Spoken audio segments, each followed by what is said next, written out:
Hello friends, எல்லோரும் எப்படி இருக்கீங்க? நல்லா இருக்கீங்களா?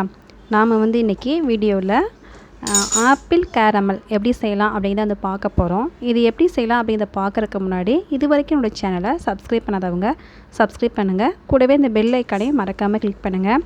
அப்போ தான் நான் போடுற வீடியோஸ் எல்லாமே உங்களுக்கு சேரும். வாங்க நம்ம இப்போ வீடியோக்குள்ளே போகலாம். அதுக்கு பார்த்திங்கன்னா நான் 2 ஆப்பிள் எடுத்திருக்கேன். இதை நான் சின்ன சின்ன பீஸாக ஸ்லைஸாக நான் கட் பண்ணி எடுத்துக்க போகிறேன். அதை கட் பண்ணிவிட்டு அந்த நடுவில் இருக்குது பார்த்திங்களா கருப்பாக, அந்த இதையும் நம்ம கட் பண்ணி வெளில எடுத்து போட்டுடலாம். நம்ம தோல் சீவிட்டு நம்ம யூஸ் பண்ணலாம், இல்லை தோலோடவும் நம்ம யூஸ் பண்ணிக்கலாம். நமக்கு எந்த மாதிரி தேவையோ நம்ம அந்த மாதிரி யூஸ் பண்ணிக்கலாம். நான் தோலை கட் பண்ணி எடுத்துகிட்டு தான் யூஸ் பண்ணுறேன். இப்போ நான் இதில் இருக்க எல்லா கருப்பாக இருந்துச்சு பார்த்திங்களா, அதையும் கட் பண்ணி எடுத்துட்டேன். தோலையும் நான் கட் பண்ணி எடுத்துட்டேன். அடுத்து அடுப்பில் ஒரு ஃபேன் வச்சுருங்க. அதில் பட்டர் நம்ம லைட்டாக கொஞ்சம் சேர்த்துக்கலாம். சேர்த்துட்டு நல்லா உருகட்டும். பட்டர் ஓரளவுக்கு நல்லா உருகி வந்ததுக்கப்புறமா நம்ம கட் பண்ணி வச்சுருக்கோம் பார்த்திங்களா ஆப்பிள், அது எல்லாத்தையுமே இந்த பட்டரில் போட்டு நல்லா ஃப்ரை பண்ணி எடுத்துடலாம். நாம் எவ்வளோ ஆப்பிள் வச்சுருக்கோமோ எல்லாத்தையுமே ஒரே டைமில் போட்டுருங்க. தனித்தனியாக போட்டுலாம் ஃப்ரை பண்ணணும் அப்படிங்கிறது கிடையாது. எல்லாத்தையுமே போட்டுடலாம். போட்டுட்டு லைட்டாக நம்ம வதக்கி எடுத்துருங்க. சும்மா லேசாக திருப்பி விட்டுட்டே இருங்க. இது ஓரளவுக்கு ஃப்ரை பண்ணதுக்கப்புறமா இதில் வாசனைக்காக நான் ஏலக்காய் சேர்க்குறேன். ஏலக்காய் பொடி இருந்தால் ஏலக்காய் பொடி சேர்த்துக்கிறேங்க. அப்படி இல்லைன்னா ஏலக்காயை நச்சுட்டு அதை அந்த ஆப்பிளோட சேர்த்துட்டு கொஞ்சம் லைட்டாக பிரட்டி விடுங்க. அந்த ஸ்மெல் சாப்பிடும்போது ரொம்ப சூப்பராக இருக்கும். அதுக்காக நம்ம இந்த பொடியை சேர்த்துக்கலாம்.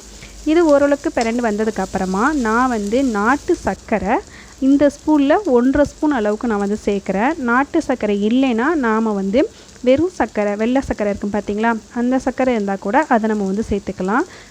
சேர்த்துட்டு இந்த சர்க்கரை பார்த்திங்கன்னா நல்லா உருகி அந்த ஆப்பிளோட சேர்ந்து வரணும். அந்தளவுக்கு நம்ம திருப்பி விட்டுகிட்டே இருக்கலாம்.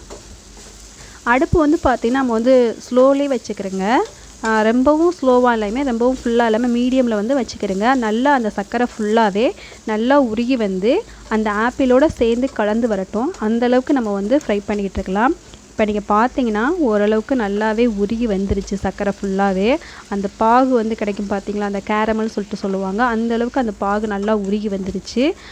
இது இன்னும் அந்த ஆப்பிள் கூட நல்லா ஃப்ரை ஆகி நமக்கு அந்த கேரமல் தெரியாத அளவுக்கு வர்ற வரைக்கும் கொஞ்சம் லைட்டாகவே இது பண்ணிகிட்ருக்கலாம், ஃப்ரை பண்ணுங்கள்.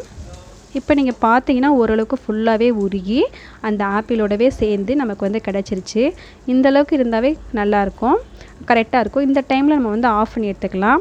இது சாப்பிட்றதுக்கு ரொம்ப சூப்பராக நல்லாவே இருந்துச்சு. நீங்களும் வீட்டில் ட்ரை பண்ணி பாருங்கள். ட்ரை பண்ணி பார்த்துட்டு எப்படி இருந்துச்சுங்கிறத கண்டிப்பாக எனக்கு சொல்லுங்கள். இந்த வீடியோஸ் உங்களுக்கு பிடிச்சிருந்துச்சுன்னா இது வரைக்கும் என்னோடய சேனலை சப்ஸ்கிரைப் பண்ணாதவங்க சப்ஸ்கிரைப் பண்ணுங்கள். கூடவே இந்த பெல் ஐக்கானையும் மறக்காமல் கிளிக் பண்ணுங்கள். அப்போ தான் நான் போகிற வீடியோஸ் எல்லாமே உங்களுக்கு சேரும். தேங்க்யூ ஃபார் வாட்சிங்.